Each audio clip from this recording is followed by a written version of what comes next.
¿Qué quiere decir la Biblia con a la final trompeta? Hay por ahí un grupo de llamados cristianos que, si bien es cierto, creen en el arrebatamiento de la iglesia, tienen una pequeña diferencia con nosotros y que ellos creen que la iglesia va a sufrir la mitad de la tribulación y que el arrebatamiento de la iglesia se va a hacer al final cuando se toque la séptima trompeta de los 7 ángeles.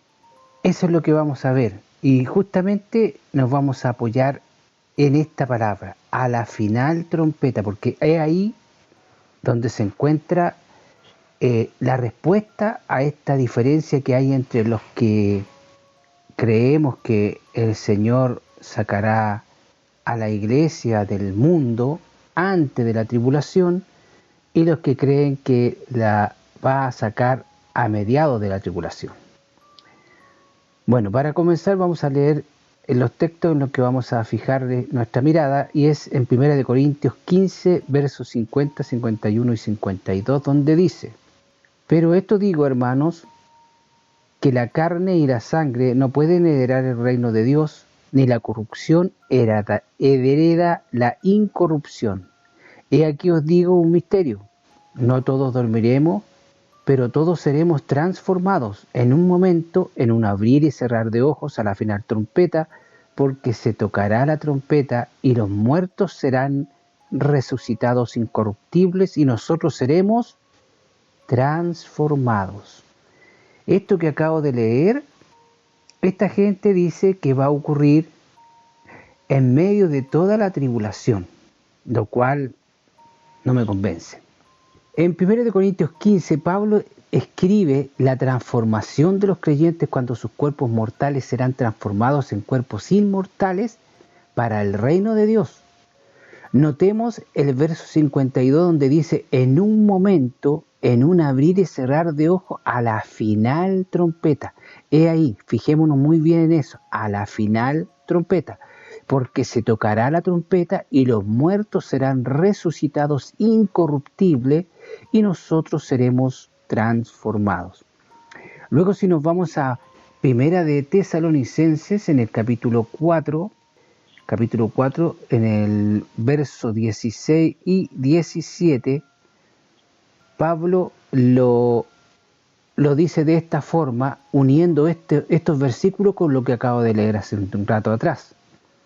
Tesalonicenses 4, 16 y 17. Porque el Señor mismo, con voz de mando, con voz de arcángel, y fíjese bien, y con trompeta de Dios, descenderá del cielo, y los muertos en Cristo resucitarán primero. Luego, nosotros, los que vivimos, los que hayamos quedado, seremos arrebatados juntamente con ellos en las nubes para recibir al Señor en el aire, y así estaremos siempre con el Señor. Aquí podemos ver cómo Pablo une magistralmente este acontecimiento tanto de 1 Corintios como 1 de Tesalonicenses. Pablo une estos dos textos o estos dos párrafos que hemos leído de distintos libros con el arrebatamiento de la iglesia. Pues el Señor mismo descenderá del cielo con voz de mando, con voz de arcángel, y lo que quiero que tomen bien en cuenta, y con trompeta de Dios, y los muertos en Cristo resucitarán primero, y entonces nosotros, los que hayamos quedado vivos y que permanezcamos en ese tiempo, seremos arrebatados juntamente con ellos en las nubes al encuentro del Señor en el aire, y así estaremos con el Señor. Bueno, aquí no hay duda, ¿cierto? No hay duda que Dios tiene la intención de que seamos alertados e instruidos por ellas. La cuestión es si estas dos trompetas de las que se agarran estas personas, porque ellos unen este toque de trompeta con los 7 ángeles que tocarán las 7 trompetas de castigo de Dios.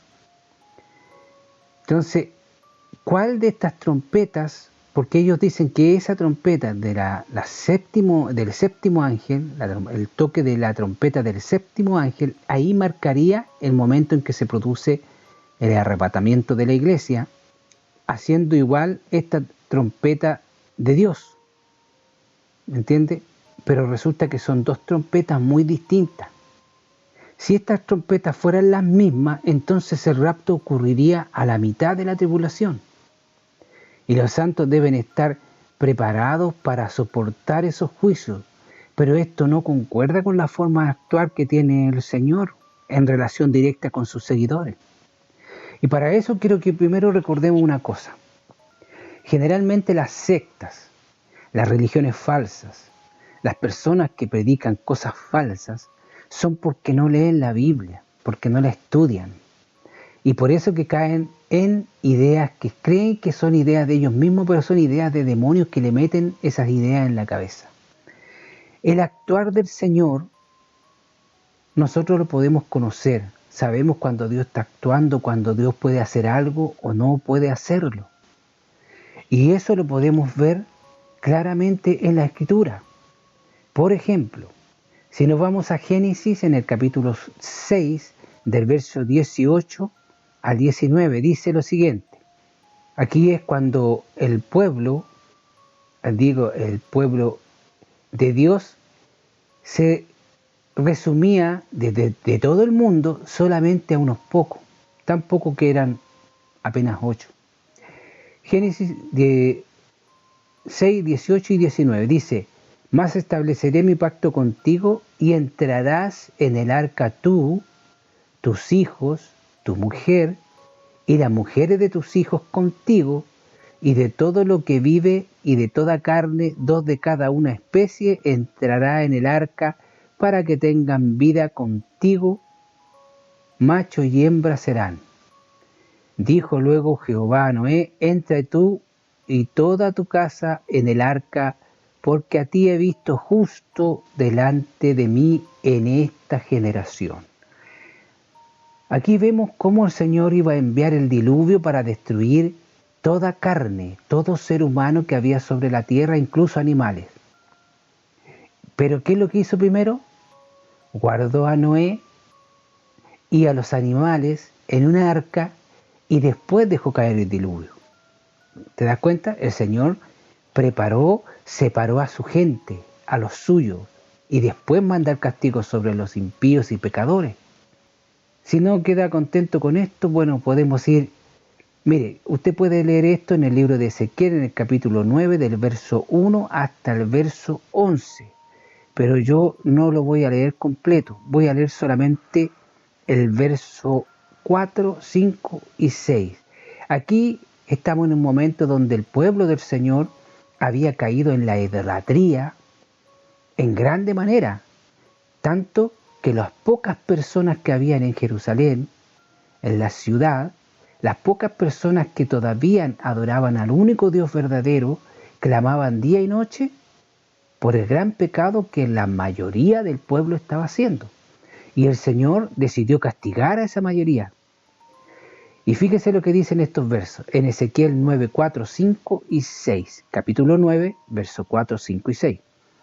Y dijo Jehová a unos ángeles que mandó el Señor: pasa por en medio, y en este caso al ángel que tenía un cinturón de escribano, pasa por en medio de la ciudad, por en medio de Jerusalén, y ponle una señal en la frente a los hombres que gimen y claman a causa de todas las abominaciones que se hacen en medio de ella. Y a los otros ángeles que estaban ahí, les dijo, oyéndolo yo: pasad por la ciudad en pos de él y matad, no perdone vuestro ojo ni tengáis misericordia, matad a los viejos, a los jóvenes, a las vírgenes, a los niños y mujeres, hasta que no quede ninguno. Pero a todo aquel del cual hubiere señal en sus frentes, no os acercaréis y no tendréis que hacerle daño a ellos. y comenzaréis por mi santuario, comenzando pues desde los varones ancianos que estaban delante del templo. Aquí vemos nuevamente cómo Dios decidió castigar a Jerusalén, porque la gran mayoría, esto es porque la gran mayoría, la inmensa mayoría de los que vivían en Jerusalén, habían caído en la hechicería y en adorar demonios a través de los distintos ídolos. ¿Qué es lo que hizo el Señor ahí? Aquí vemos que el Señor mandó a un ángel que tenía un cinturón de escribano para que le pusiera una marca en la frente a cada una de las personas que se habían mantenido adorando al único Dios verdadero. Y después mandó a los otros ángeles a que mataran a todos los demás. ¿Te das cuenta? Primero separó a los suyos, primero separó a los que guardaban su palabra, primero separó a los que le pertenecían y después mandó a matar a todos los impíos, pecadores, idólatras, hechiceros e inmundos. ¿Se da cuenta? No es coincidencia. No sé si usted alguna vez ha escuchado que cuando dicen si la Biblia lo dice 3 veces porque así es. Bueno, aquí tienen una tercera muestra de esta forma de actuar que tiene el Señor. Esto está en Génesis 19, capítulo 12 y 13. Esto aquí estamos hablando en la destrucción. Dios decidió destruir las ciudades de Sodoma, Gomorra, Alma, Semoín y también una quinta que era Zoar. Serán 5 ciudades las que Dios iba a destruir. Y mandó a sus ángeles a sacar a Lot y su familia de ahí. Y le dijeron los varones, es decir, los ángeles a Lot: tienes aquí a algunos más yernos y tus hijos y tus hijas, y todo lo que tienes en esta ciudad, sácalo de este lugar, porque vamos a destruir este lugar, por cuanto el clamor contra ellos ha subido de punto delante de Jehová. Por tanto, Jehová nos ha enviado para destruirlo.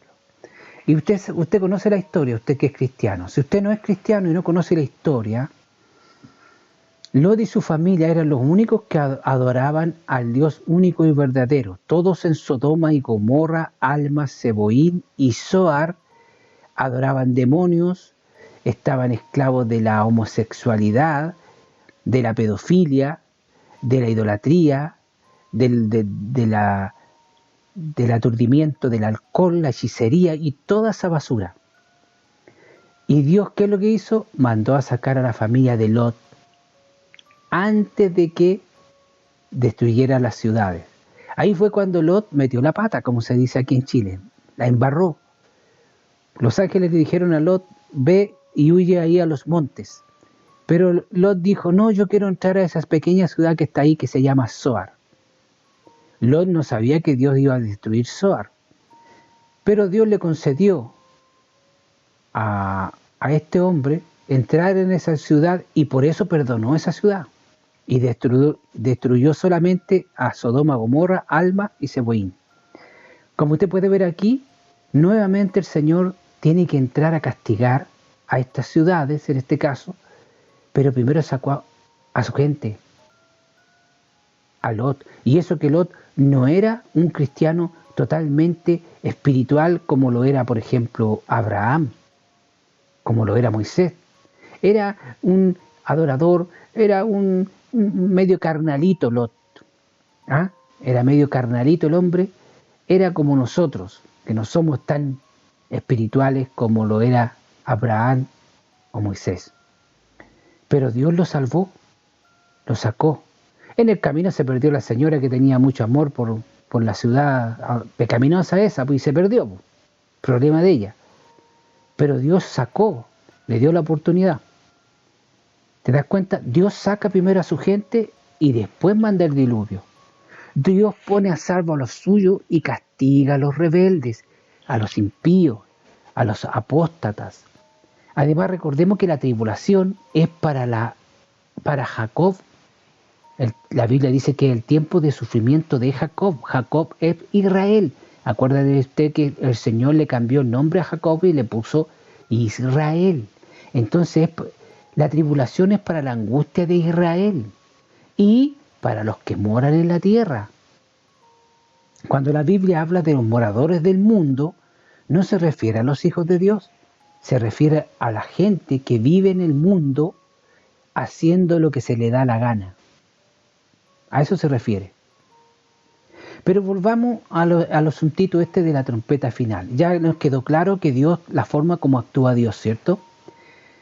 Bueno, en el pasaje de Primera de Corintios y Primera de Tesalonicenses se relaciona con y su relación con el Apocalipsis, por ejemplo, no parece tener ninguna relación ni en los acontecimientos descritos ni en los resultados. El argumento que los conecta tiene que depender del significado de la palabra final. ¿Ah? ¿Se acuerda que yo le dije que estuviese atento a la palabra, la trompeta final? Bueno, en eso tiene relación este asunto. Porque dice el versículo 52 de 1 de Corintios 15, en un momento, en un abrir y cerrar de ojos, a la final trompeta. A ese final, eso tiene relación.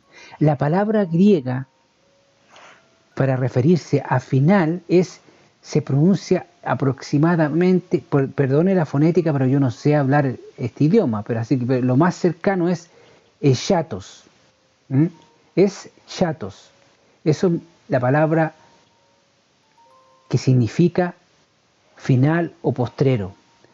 Según el diccionario griego, aquí está, como usted puede ver, cómo se escribe en griego, aquí está ex chatos, que significa postrero. También significa postreros, postrero, último, extremo, más lejos, final, de lugar o tiempo. Es un adjetivo. En la Biblia de Reina Valera de 1909 se usa como postrero, postrero, último, postrer y estado final. O sea, el tiempo final. Eso más o menos significa esa palabra. ¿Ya? Estamos en 1 de Corintios 15:52. Esta trompeta suena antes de que descienda la ira de Dios. Sin embargo, en el Apocalipsis, en el capítulo 6, verso 17, dice, porque el gran día de su ira ha llegado y ¿quién podrá sostenerse en pie? Aquí habla de la ira del Cordero, como habiendo llegado a la séptima trompeta. Y la séptima trompeta no suena hasta el Apocalipsis 11:15, donde dice, y el séptimo ángel tocó la trompeta y hubo grandes voces en el cielo que decían, los reinos del mundo han venido a ser de nuestro Señor y de su Cristo, y Él reinará por los siglos de los siglos. La trompeta de Primera de Tesalonicenses suena en un instante, mientras que la del Apocalipsis 10:7, que la de Apocalipsis 10:7 se extiende por varios días. Pero ¿cómo es esto de que la trompeta de Apocalipsis 10:7 dura varios días? Bueno, leámoslo. Sino que en los días de la voz del séptimo ángel, cuando comience a tocar la trompeta, el misterio de Dios se consumará como Él lo anunció a sus siervos los profetas. Dice aquí claramente, sino que en los días de la voz del séptimo ángel, es decir, que la trompeta que tocó el ángel. Son días. Hay una diferencia bastante grande. Aunque la séptima trompeta es la última descrita en el Apocalipsis, podemos ver en Mateo 24:31 lo siguiente. Dice, y enviará sus ángeles con gran voz de trompeta y juntarán a sus escogidos de los cuatro vientos desde un extremo del cielo hasta el otro. Aquí también en Mateo 24:31 menciona una trompeta. ¿Y por qué a esta gente se le metió en la cabeza que el arrebatamiento es justo cuando el séptimo ángel toca la séptima trompeta? ¿Se da cuenta que a ellos se les metió en la cabeza a ellos? Están enseñando solo por enseñar. Hay muchos toques de trompeta en la Biblia. Después de la tribulación, cuando Cristo regrese, lo cual es paralelo con el Apocalipsis 19, ¿cierto? Esto de Mateo 24:31, donde se va a tocar la trompeta para reunir a los que queden vivos. Ahora, si la trompeta final de Primera de Corintios no es la misma trompeta que toca el séptimo ángel tocando la séptima trompeta, entonces ¿a qué se refiere el apóstol Pablo tanto en Primera de Tesalonicenses como en Primera de Corintios? Tenemos que notar una cosa, que estos se escribieron tanto Primera de Corintios como Primera de Tesalonicenses fueron escritas mucho antes de que se escribiera el Apocalipsis. Y aquí el apóstol estaba hablando, el Apocalipsis todavía no había sido escrito. O sea que no puede ser que el apóstol Pablo se esté refiriendo que al toque de trompeta que va a anunciar el arrebatamiento de la iglesia y la resurrección, no puede ser la trompeta de los 7 ángeles del Apocalipsis, porque Pablo no está hablando de eso. ¿Te das cuenta? Esto parece que no han revisado la fecha en la que se escribieron los distintos libros. La intención del apóstol Pablo aquí era que entendieran que él estaba describiendo, así que tenemos que buscar en otra parte para aclarar las cosas de una forma más rotunda. Pablo, por ejemplo, habla de la iglesia sobre el cierre de la era de la iglesia.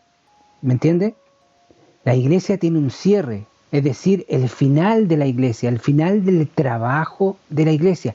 ¿Cuándo la iglesia termina su trabajo aquí en la tierra? En el rapto. Porque ahí la iglesia se va. Y ya no hay quien predique el evangelio. ¿Te das cuenta? En la escritura, las trompetas, querido amigo, querido hermano, se usan para convocar a la gente, para mover los ejércitos, para adorar a Dios. La trompeta que convoca a la iglesia es la trompeta de Dios. Por eso le dije al principio, tenga cuenta sobre la trompeta final, que es la trompeta de Dios. Mientras que en las de la Apocalipsis son trompetas angelicales, puesto que se trata de una trompeta de convocatoria. Podemos ver que en el Antiguo Testamento podemos dar una explicación un poquito más completa sobre esto de las trompetas. Por ejemplo, mire, vámonos al libro de Números. Aquí hay varios versículos, vamos a leer hasta el versículo número 10, capítulo número 10, verso 10. Dice así: Jehová habló a Moisés diciendo: hazte 2 trompetas de plata de obra de martillo, las harás, las cuales se servirán para convocar a la congregación y para hacer mover el campamento. Y cuando las tocaren, toda la congregación se reunirá ante ti a la puerta del tabernáculo de reunión. Mas cuando tocaren solo una, entonces se congregarán ante ti los príncipes, los jefes de los militares de Israel. Y cuando tocaren alarma, entonces moverán los campamentos de los que están acampando al oriente. Y cuando tocareis alarma de segunda vez, entonces moverán los campamentos de los que están acampando al sur. Alarma tocarán para su partida, pero para reunir la congregación tocaréis más, no con sonido de alarma. Y los hijos de Aarón y los sacerdotes tocarán las trompetas y las tendréis por estatuto perpetuo por vuestras generaciones. Y cuando saliereis a la guerra en vuestra tierra contra el enemigo que os molestare, tocaréis alarma con las trompetas, y seréis recordados por Jehová vuestro Dios, y seréis salvos de vuestros enemigos. Y en el día de vuestra alegría, y en vuestras solemnidades, y en los principios de vuestros meses, Tocaréis la trompeta sobre vuestros holocaustos y sobre los sacrificios de paz, y os serán por memoria delante de vuestro Dios, yo Jehová vuestro Dios. Si usted, hermano, escuchó todo lo que acabo de leer, puede haber quedado bastante claro. Se instruye al pueblo de Israel sobre el uso del toque de las trompetas para convocar a una asamblea del pueblo y ponerlo en marcha. El primer toque de la trompeta en el verso 4 convocará a los líderes, mientras que un toque continuo era una alarma para el pueblo. Una serie de toques de trompeta era la señal para que cada grupo de tribu iniciara su marcha, y el último toque indicaba el movimiento del último grupo del campamento. De manera similar, entonces 1 Corintios 15:23 dice: pero cada uno en su debido orden, Cristo, las primicias, y luego los que son de Cristo en su venida. Ve, aquí hay un orden de un movimiento. Primero las primicias, después los que son de Cristo. ¿Se da cuenta? Habla de diferentes órdenes de resurrección, cada uno a su debido tiempo y orden. Cristo fue el que resucitó primero, después vienen las primicias y luego los que somos de Cristo en su venida a arrebatar a la iglesia. Además, Primera de Tesalonicenses 4, 16, 17 divide a los que son de Cristo en dos grupos: los muertos en Cristo y los que estén vivos y permanecen en Cristo. O sea, hay dos grupos distintos. ¿Se da cuenta? Entonces, si la trompeta es el llamado para que los santos se reúnan y se dirijan al cielo, ¿qué significa eso para nosotros? Jesús dijo que nadie sabe cuándo comenzará el día del Señor, según Mateo 24:36, donde dice, así lo leemos: pero el día y la hora nadie sabe, ni aun los ángeles de los cielos, sino solo mi Padre. Y 1 Tesalonicenses capítulo 5, verso 2, donde dice: porque vosotros sabéis perfectamente que el día del Señor vendrá así como un ladrón en la noche. Lo describe como un ladrón en la noche, sin previo aviso. En 1 Corintios 15:58 dice: así que, hermanos, amados, estad firmes y constantes, creciendo en la obra del Señor, siempre sabiendo que vuestro trabajo en el Señor no está en vano. Se dice que seamos firmes, se dice que seamos constantes, abundando siempre en la obra del Señor. Al igual que los israelitas en el desierto, no sabemos cuándo sonará la trompeta, por lo que debemos estar siempre preparados. Aunque no sepamos ni el día ni la hora, se nos ha dado suficiente información en la Biblia para saber que puede suceder en cualquier momento. Debemos estar preparados poniéndonos armadura del Señor para que resistamos las acechanzas del diablo, porque hemos sido designados para recibir la salvación por medio de Jesucristo, según lo dice su palabra. Y por último quiero recordarle 1 Tesalonicenses capítulo 5, versos 8 y 9. Pero nosotros que somos del día, seamos sobrios, habiéndonos vestidos con la coraza de fe y de amor y con la esperanza de la salvación como yelmo. Porque no nos ha puesto Dios para la ira, sino para alcanzar la salvación por medio de nuestro Señor Jesucristo. Nosotros no vamos a pasar la ira que el Cordero va a derramar sobre el mundo. Recuerde que usted el verso de Apocalipsis 3:10, donde dice: por cuanto has guardado la palabra de mi paciencia, yo también te guardaré de la hora de la prueba que ha de venir sobre el mundo entero para probar a los moradores del mundo. Nosotros no somos moradores del mundo, nosotros somos la iglesia. No estamos para la ira, y la ira de Dios está en la tribulación, no solamente una parte de la tribulación, está en la tribulación, porque el engaño a Jacob empieza con la venida del anticristo, ahí empieza la gran tribulación. Y nosotros no vamos a estar ahí, no porque a mí se me ocurra, no porque a un pastor hace muchos años se le ocurrió, no porque a un gran evangelista como Gigi Ávila o Jimmy Schwager se le ocurrió, no, porque lo dice la Biblia, porque al leer la Biblia tú conoces el actuar de Dios y te das cuenta que Dios primero guarda a los suyos y después castiga. Dios no castiga al justo y nosotros somos declarados justos, no porque seamos justos, somos declarados justos por la justicia de nuestro Cristo Jesús. Somos declarados justos por Él. ¿Te das cuenta? El mundo no, porque el mundo no quiere recibir a Cristo. Ellos van a recibir la ira de Dios, no nosotros. Si usted alguna vez se lo había preguntado, ¿a qué se refiere con la trompeta final o la trompeta de Dios? Es lo mismo, la trompeta final o la trompeta de Dios. Es para reunir al pueblo.